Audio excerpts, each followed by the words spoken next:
प्रातः काल अंत में दो बात कही गई थी। अपने जीवन की सच्ची चाह हो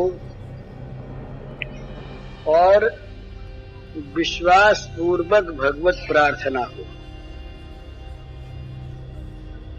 तो अनायास निश्चय ही वो चाह पूरी होती है।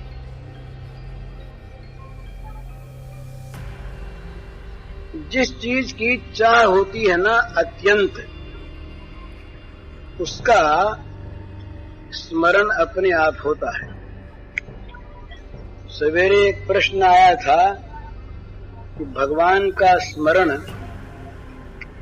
निरंतर कैसे हो।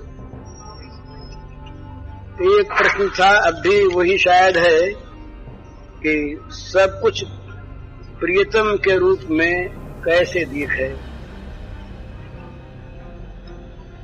तो स्मरण होने की बात पहले जिस चीज की अत्यंत आवश्यकता होती है, जिसके बिना काम नहीं चलता, जो जीवन की चाह होती है, उसका स्मरण करना नहीं पड़ता। उसका स्मरण अपने आप स्वाभाविक होता है, हुए बिना रहता नहीं। छोड़ने की इच्छा करने पर भी नहीं छूटता, क्योंकि वो जीवन की अनिवार्य आवश्यकता है। वो जीवन की इस प्रकार की चाह है जिसके पूरी हुए बिना बेचैनी रहती है, चैन नहीं पड़ता। ये आवश्यकता बहुत ज्यादा न हो, थोड़ी भी हो, तब भी आवश्यक कार्य न होने पर दुख होता है। ये भगवत स्मरण का एक स्वरूप बताया नारद जी ने। तद विस्मरणे परम व्याकुलता, ये सूत्र है नारद जी का। भगवान का स्मरण हो तो वो स्मरण किस प्रकार का होना चाहिए, तो बताते हैं कि जिसके विस्मरण से, जिसके जरा सा भूल जाने से परम व्याकुलता, व्याकुलता ही नहीं परम व्याकुलता। जैसे किसी मछली को जल से निकाल लिया जाए और वो जैसे तड़फड़ाती है, व्याकुल होती है, वो उसकी परम व्याकुलता। जैसे हमारा श्वास रुकने लगे, दम घुटने लगे, उस समय जैसी व्याकुलता होती है, उसका नाम है परम व्याकुलता। तो तदर्पिता अखिलाचारिता तद विस्मरणे परम व्याकुलता, ये स्मरण का रूप बताया नारद जी ने कि अखिल आचारिता, सब कुछ उनके अर्पण हो गया। अपने पास रह गई केवल उनकी स्मृति संपत्ति, उनकी स्मृति रूपी धन, ये अपने पास बचा, ये परम संपत्ति। तो इस स्मृति का कभी किसी कारण से थोड़े समय के लिए भी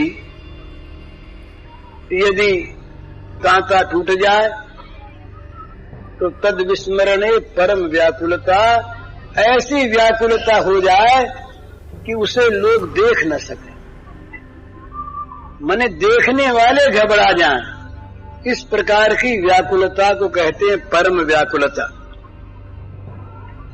तो क्या व्याकुलता होने पर भूल हो सकती है? तो व्याकुलता ही तो याद है। जिसके लिए व्याकुल हो चित्त, उसकी स्मृति तो व्याकुल करती है, विस्मृति में स्मृति है। इसीलिए ये प्रेम के राज्य में वियोग में नित्य प्राप्ति है। वियोग के अंदर नित्य भगवान की प्राप्ति है, वियोग में अभाव नहीं। ये बहुत समझने की चीज है कि जिस वियोग में अभाव होता है वो वियोग भगवान का वियोग नहीं है। सांसारिक वस्तुओं के वियोग में अभाव की प्रतीति होती है और भगवान के वियोग में अभाव की प्रतीति नहीं होती। भगवान स्मृति के द्वारा हृदय में आकर बैठ जाते हैं। तो भगवान का वियोग भगवान का अभाव नहीं करता, परंतु जहां अभाव की कल्पना है वहां इस प्रकार की बेचैनी है, इस प्रकार का परम व्याकुल भाव है कि उसकी छटपटाहट को देखकर, उसकी तड़पन को देखकर देखने वाले लोग व्याकुल हो जाते हैं। उनके मन में करुणा उत्पन्न हो जाती है कि ये क्या हो गया। उद्धव लौट करके आए और राधा की दशा देख करके आए। चित दे सुनो श्याम प्रवीण, चित दे सुनो श्याम प्रवीण, श्याम तुम्हारे है बिरह राधा, मैं जो देखी छीन, चित दे सुनो श्याम प्रवीण। उद्धव रोने लगे। ये विभिन्न भाव हैं। उद्धव ये भाव भी देख करके आए कि राधा से राधानाथ का वियोग कभी हुआ ही नहीं और है ही नहीं। राधा ने ये भी बतलाया कि तुम समझते हो कि श्याम सुंदर चले गए यहां से, वो तो नित्य यहीं पर है। और राधा के वियोग की लीला को भी देखा तो आकर रोने लगे उद्धव जी और उलाहना देने लगे श्याम सुंदर को कि तुम बड़े निठुर हो। इस प्रकार उन बिलबिलाते हुए जीवों को छोड़कर, उन रोते हुए प्रेमियों को छोड़कर तुम चले आए। तुम्हें दया नहीं हुई मन में। मैं देख के आया वो राधा के अंगुलियों की मुंदरी उसके बाह में आने लगी है, इतनी छीन हो गई है वो परम व्याकुलता। वियोग में, विस्मृति में परम व्याकुलता हो जो देखी न जा सके, ये ऊंची स्थिति। लेकिन जहां आवश्यकता होती है वहां वस्तु के न होने पर दुख होता है, भजन नहीं होता। भजन नहीं होने पर चित्त दुखी होता है क्या? बल्कि हम तो यूं सोचते हैं अपने मन में कि भी जरूरी काम हो गया तो माला को जरूरी थोड़ी है कल फेर लेंगे। जरूरी काम पहले करना है। आजकल बेजरूरी दो काम हैं, बेजरूरी दो काम। एक तो भजन बेजरूरी काम, बोले भाई समय नहीं मिलता, काम बहुत ज्यादा है, फुर्सत नहीं मिलती, काम सब संभालना चाहिए, संभालना पड़ता ही है, तो क्या करें? बोले भजन वजन कम कर दो, और तो कोई चीज कम होती नहीं, सब जरूरी काम। उनके बिना किए तो चलता नहीं। ये बेजरूरी फालतू काम है। हुआ तो हुआ, न हुआ तो न हुआ, कोई बात नहीं, कोई देना थोड़ी किया हुआ है। न सही भजन। और यदि खर्च बढ़ जाता है बहुत तो बोले क्या खर्च बढ़ाने, आमदनी रही नहीं तो और खर्च तो घटता नहीं, कोई धर्मादा बंद कर। ये फालतू काम। तो फालतू काम के न होने पर कौन बेचैन होता है? पर जरूरी काम हो तो बेचैनी होती है। तो भगवान की आवश्यकता मन में जाग जाए, भगवान के स्मरण की आवश्यकता मन में जाग जाए तो जरा सा विस्मरण भी अपने को ऐसा मालूम देगा माने बहुत बड़ा अपराध हो गया, बहुत बड़ी हानि हो गई। विपद विस्मरणम विष्णु संपन्न नारायण स्मृति। ये कहते हैं शास्त्रकार, विपदो नैव विपद संपदो नैव संपतः। ये संसार की संपत्ति संपत्ति नहीं और संसार की विपत्ति विपत्ति नहीं। विपद विस्मरणम विष्णु, भगवान का विस्मरण हो गया, भगवान को भूल गए, ये सबसे बड़ी विपत्ति आ गई। तो संपन्न नारायण स्मृति ही, भगवान नारायण की स्मृति हुई, भगवान याद रहे तो सारी संपत्ति मिल गई। परम संपत्ति, परम सौभाग्य, परम पुण्य, परम बुद्धिमत्ता, ये सारी की सारी भगवान के स्मरण में है। तो जहाँ भगवत स्मरण का अभाव वहीं विपत्ति, वहीं दुर्भाग्य, वहीं दुख, वहीं पाप, वहीं विपत्ति, वहीं मूर्खता। तो भगवान का स्मरण यदि इस भाव से कोई करे तो भूल जाने पर बेचैनी होती, भूलता है आदमी। हम किसी प्यारी वस्तु को कहीं रख करके भूल गए, बड़ी जरूरी चीज है, और रख दी कहीं भूल गए, नहीं मिलती तो बेचैनी होती है। तो जिस वस्तु का हमें अत्यंत प्रयोजन है, जो वस्तु हमें अत्यंत प्रिय है, तो जो वस्तु हमें अत्यंत आवश्यक है, उस वस्तु का स्मरण करना नहीं पड़ता। स्मरण भूल जाने पर दुख होता है, बेचैनी होती है, पाप का बोध होता है। सूरदास कहते हैं, मौसम कौन कुटिल खलकामी, जिन तनु दियो ताई बिसरायो, ऐसो नमक हरामी। सूरदास के सरीखे महात्मा, जिनकी आंखों के सामने श्याम सुंदर नाचते रहते, किसी दिन कल्पना कर लीजिए कि जरा सी विस्मृति हुई। ये मैंने शायद उस दिन कहा था, 1920-21 की बात है। गांधी जी को एक सज्जन ने पत्र लिखा, मैं उस समय बंबई था। पत्र लिखा कि सूरदास और तुलसीदास ये अपने को पापी कहते हैं, और बहुत बड़ा पापी कहते हैं कि हमारे समान कोई पापी है ही नहीं। तो वो यदि पापी थे तो फिर हम क्या हैं? तो गांधी जी ने बड़ा सुंदर उत्तर दिया। उन्होंने कहा, भाई उनके पाप नापने की गज दूसरी थी और हमारी दूसरी है। वे बहुत छोटे पाप को, बहुत छोटी भूल को बड़ा अपराध मानते, और हम बड़े से बड़े पाप को पाप तो मानते ही नहीं, कहीं पुण्य भी मान लेते हैं कि हम बुद्धिमत्ता मान लेते हैं। तो वो कहते हैं वो अपने पाप का तो सूरदास जी संकेत कर देते हैं, जिन तनु दियो ताई बिसरायो, ऐसो नमक हरामी। अरे हम भूल गए, क्षण भर के लिए कभी भूले होंगे, कहीं विस्मृति आई होगी तो अपने को महापापी, मौसम कौन कुटिल खल कामी, दुष्ट मेरे समान कौन, कुटिल मेरे समान कौन, पापी मेरे समान कौन, क्यों कि मैं भगवान को भूल गया। तो भगवान की विस्मृति में जब बेचैनी होने लगेगी तब भगवान संपत्ति होंगे आपकी। अभी तो भगवान व्यर्थ की चीज है।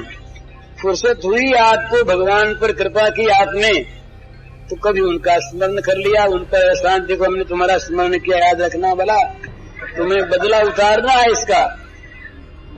स्मरण करने के साथ ही और स्मरण करने के पहले भी हम तो कह देते हैं कि भगवान का स्मरण करेंगे तो भगवान फल देंगे, वो भूल तो थोड़ी है। और एक का अनेक देते हैं कि पहले से व्यापार हिसाब किताब करा करके और फिर हम भगवान का स्मरण भगवान पर कृपा पूर्वक करते हैं। तो ये स्मरण थोड़ा ही है। भगवान का स्मरण वास्तविक वो है जो स्मरण श्वास की भांति हो, सहज। श्वास हम लेते हैं सहज, पर रुक जाने पर बेचैनी होती है। किसी को उपदेश नहीं करना पड़ता कि तुम श्वास लिया करो, और वो श्वास लेने वाला ये नहीं कहता कि भाई कितनी संख्या में लें, कितनी संख्या में जाप करें, और इतनी देर होगी श्वास लेते तो जरा बंद कर दें। ये कोई श्वास लेने वाला कहता है कहीं बंद हो जाए तो व्याकुल हो जाए, बंद हो जाए तो मरने लगे। इस प्रकार से श्वास की भांति भगवान की स्मृति जहाँ होती वहां तो भूली नहीं जाती। ये तो है ऊंची स्मृति, पर नीचे में भी भगवान की स्मृति को आवश्यक वस्तु माने। कम से कम संसार के भोग जितना तो उसको आदर दे, भोग के लिए तो उसको न भूल है, जितनी देर भोग को याद रखे उतनी देर उसको याद रखे, उतना भी आदर नहीं, उतनी भी कद्र नहीं, उतनी भी आवश्यकता नहीं, तो फिर हम कैसे कहें कि हमको स्मरण नहीं होता, हम तो करना चाहते हैं। जीवन की चाह बननी चाहिए भगवान का स्मरण, तो स्मरण अपने आप होगा। स्मरण होने में आवश्यकता है स्मरण की चाह। तो स्मरण की चाह केवल मौखिक न हो, वो स्मरण की चाह माने जीवन की चाह। मौखिक चाह होती है, लोग दिखावे की चाह भी होती है, बड़ाई पाने की चाह भी होती है, फल पाने की चाह भी होती है, और कुटिल चाह तामस चाह भी होती है। तो जीवन की चाह जो होती है वो आत्म स्वरूप होती है, उसकी विस्मृति से जीवन व्याकुल हो जाता है। तो भगवान के लिए जीवन की चाह जागृत है, तब भगवान का स्मरण अपने आप होगा, स्मरण करना नहीं पड़ेगा। दूसरा प्रश्न है, सब जगह भगवान के दर्शन कैसे, वैसे ही कुछ लिखा है, सब कुछ प्रियतम के रूप में कैसे दिखे। सबसे पहली बात तो यह है, इसमें दो आवश्यकता है, भगवान को प्रियतम समझें। पहली बात तो ये, अभी तो हमारे भोग प्रियतम हैं, भोगों के लिए हम भगवान को भूल जाते हैं, तो भगवान प्रियतम कहाँ हैं? भगवान को प्रियतम माने पहली चीज, और दूसरी चीज उन प्रियतम को देखे बिना आंख बेचैन रहे, ये दूसरी चीज। तो वो प्रियतम ऐसे हैं कि जिसकी आंख उनको देखने के लिए प्रियतम भाव से बेचैन रहती हैं, उसके सामने से वो हट नहीं सकते, उसको वो स्वयं देखना चाहते हैं। ये सिद्धांत नहीं, ये महापुरुषों का, बड़े बड़े संतों का, प्रेमी जनों का अनुभव है कि जिसकी आंख भगवान को देखने के लिए व्याकुल, भगवान की आंख उसको देखने के लिए व्याकुल। ये तो सहज संबंध है, पर प्रेम में तो इससे आगे की चीज। प्रेम में तो भगवान बदला दे नहीं सकते। ये था माम प्रपद्यन्ते दासदैव भजाम्यहम्, ये भगवान का मंत्र प्रेम राज्यों से पीछे रह जाता है। वहां तो न पारिये हम निर्वध संजुजान, श्री गोपांगनाओं से कहते हैं भगवान कि देवताओं की आयु में भी तुम्हारा ऋण हम नहीं उतार सकते देवियों। वहां तो बदला दे नहीं सकते, लेकिन जहां बदला देने योग्य स्थिति है वहां बदला वो न दें, ये बन नहीं सकता। पर हमारी चाह तो होनी चाहिए। हमारी आंख तो जगत को देखना चाहती है, हमारी आंख जगत के भोगों को देखना चाहती है, हमारी आंख अपनी तृप्ति चाहती है, आंख का असली फल नहीं चाहती। अक्षन्वताम फलमिदम, ये श्रीमद् भागवत में आया कि आंख वालों की आंख का फल तो है श्याम सुंदर का दर्शन। नहीं तो ये आंखें बस किसी काम के नहीं। भर भर मुट्ठी मेलिए तिन आंखिन में धूल। जो आंखें भगवान को नहीं देखना चाहती, उन आंखों में तो मुट्ठी भर भर कर धूल छोड़नी चाहिए, फूट जाए। ये फाटहु फूटहु नयन जरऊ सुतन कही काम, द्रवई स्रवई फुल कही नहीं, तुलसी सुमिरत राम।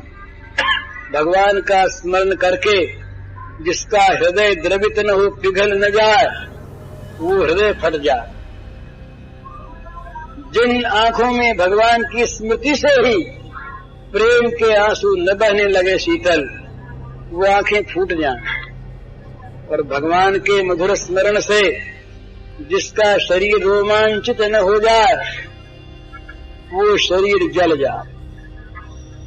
ये फाटहु फूटहु नयन जरऊ सुतन कही काम, द्रवई स्रवई पुल कही नहीं, तुलसी सुमिरत राम।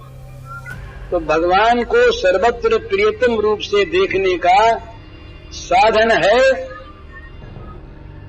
भगवान को प्रियतम मानना। प्रिय, प्रियतर, प्रियतम ये भेद होते हैं। एक चीज प्यारी, एक चीज प्यारी में प्यारी, और एक चीज सबसे अधिक प्यारी। प्रियतम का अर्थ है सबसे अधिक जो प्रिय हो वो। तो सबसे अधिक प्रिय होने पर जितने और प्रिय पदार्थ हैं वो गौण हो जाते हैं, वो न मिले वो मिलना चाहिए। जो प्रियतम है उसके न मिलने पर प्रियतर और प्रिय पदार्थ की आवश्यकता नहीं। कहीं ये मिले और वो जाता हो तो ये न मिले, वो मिलना चाहिए। और ये प्रियतमता जब आगे बढ़ जाती है तो वो फिर प्रियतम नहीं रहता, वो तो अनन्य जीवन हो जाता है। श्याम सुंदर उस प्रेमी के जीवन हैं, केवल प्रियतम ही नहीं है, उसके जीवन हैं, उसके जीवन आधार है, प्राण प्राण है। तो वो सर्वत्र दिखते हैं। आंखें नित्य उनको देखती है, कान नित्य उनके शब्द श्रवण करते हैं, जिह्वा निरंतर उनका रसामृत पान करती है, अंग नित्य उनका दिव्य स्पर्श प्राप्त करते हैं, और नासिका नित्य नित्य उनके अंग सुगंध को प्राप्त करती रहती है। यदि इन इंद्रियों में ये चाह हो तो ये एक और बड़ी विलक्षण और बड़ी सच्ची और आश्चर्यप्रद बात है कि जगत के जिन विषयों को इंद्रियां चाहती हैं वो चाहने पर नहीं मिलते। उसके अनुसार पहले के कर्म बने हुए हों तो मिलते हैं। और भगवान को यदि चाहें, पर वो चाह यदि जीवन की सच्ची हो तो भगवान मिल जाते हैं। क्यों मिल जाते हैं? कि भगवान हैं। क्यों मिल जाते हैं? कि भगवान कर्म के फल नहीं है, चाह के फल हैं। ये बड़ी विलक्षण बात।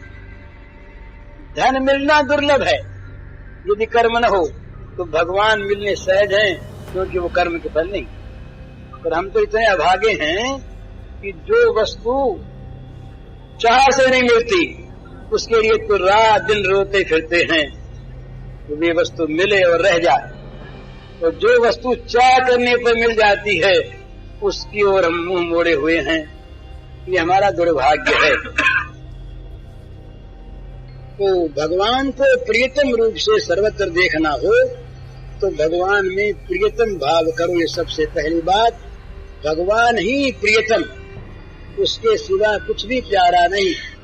जो भगवान के अनुकूल हो, जो उस प्रियतम की सेवा के लिए रहे वो तो रहे, और नहीं तो कठिन बात है महाराज। इसका उल्टा अर्थ लोग ले लें, इसलिए कहने में डर तो लगता है, क्योंकि उल्टा अर्थ तो सहज में लेते। तुलसीदास कहते हैं, जाके प्रिय न राम वैदेही तजिए काहि कोटि बैरी समय, यद्यपि परम स्नेही जाके हे प्रिय न राम वैदेही। पिता तजो प्रहलाद विभीषण बंधु भरत महतारी, बल गुरु तजो कंत ब्रज बनितनी, भय जग मंगलकारी जाके प्रिय न राम वैदेही। इसको सुन करके बोले आज सबने माँ बाप को छोड़ दिया और आज से गुरु को छोड़ दिया, और देवियां कहते कि आज सबने पतियों को छोड़ दिया। इसका तात्पर्य ये नहीं है, तात्पर्य इसका दूसरा है। बड़ी सुंदर ऊंची बात, अपने पर ले लो इसको। हम अगर किसी के पिता हैं, किसी के पुत्र हैं, किसी के भाई हैं, किसी के पति हैं, किसी की पत्नी हैं, और हम यदि अपने उन संबंधियों को भगवान में न लगाकर नरकों में ले जाने वाले भोगों में लगाते हैं तो हम उनके बैरी हो गए। तो हमारा त्याग करना उनके लिए इष्ट है, भगवान की प्राप्ति के लिए इष्ट है, त्यागने के लिए इष्ट नहीं, सेवा के त्याग के लिए। प्रहलाद ने महाराज कहाँ त्याग किया और कैसा त्याग किया?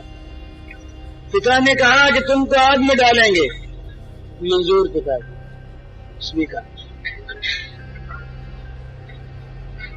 जहर देने की तैयारी हुई, प्रहलाद को जहर देने की तैयारी।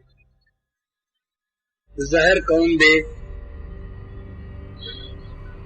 राक्षसों के हाथ से जहर देने पर तो हिरण्यकशिप को वहम हो गया, अपने हाथ देने पर ही वहम हो गया कि हमारा तो विष्णु शत्रु है, तो कहीं जहर हम देते होंगे तो वो नहीं देने देगा, कहीं आ जाएगा बीच में।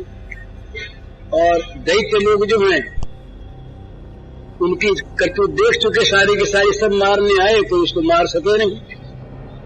तो सोचा हिरण्यकशिप ने बड़ी विकट बात कि इसकी माँ जो है कयादू, ये जरा पतिव्रता तो है पर कुछ विष्णु के पक्ष वाली है, ये कहा करती है ना कि बच्चे को मारो मत, सताओ मत, माँ है ना। हिरण्यकशिप को सताना देख